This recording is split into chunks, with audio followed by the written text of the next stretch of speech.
और हमारे सभी एसोसिएट बेयर्स का न्यूट्रीचार्ज परिवार नतमस्तक होकर आपका बहुत बहुत धन्यवाद करता है कि आपने हमें इतना सहयोग दिया आगे बढ़ने में। यहाँ मैं आपको साथियों बताना चाहूंगा कि डायरेक्ट सेलिंग जो है ये प्रोडक्ट को सेल करने की एक तरीका होता है। जैसे एक ऑनलाइन है, एक ऑफलाइन है, दुकान से बिकता है या ऑफलाइन बिकता है। तीसरा तरीका है सामान लोगों तक पहुंचाना, जानकारी देकर लोगों तक पहुंचाना। भारत में साथियों न्यूट्रिशन का कारोबार बहुत तेजी से बढ़ रहा है, डायरेक्ट सेलिंग का कारोबार बढ़ रहा है। जहां विदेशों में 35% का हिस्सा है, वहीं पर भारत में ये कारोबार को बढ़ने की संभावना जो बताई जा रही है और ये एक बहुत बड़ी अपॉर्चुनिटी आपके पास आ रही है।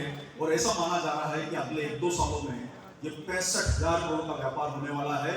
अब ये गंगा मैया जब बहेगी तो बाल्टी लाओगे, लोटा भरोगे, जो इच्छा होगी चम्मच में लाओगे।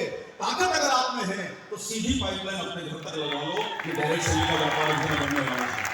आपको इसके लिए तैयार रहना है साथियों, लेकिन इस कैटेगरी में आपके पास मौका है एक ऐसे प्रोडक्ट पे काम करने का, और वो प्रोडक्ट है न्यूट्रीचार्ज। इसका कारण है साथियों पिछले साल 28,000 करोड़ का व्यापार हुआ, 3.5 बिलियन डॉलर इंडिया में व्यापार हुआ।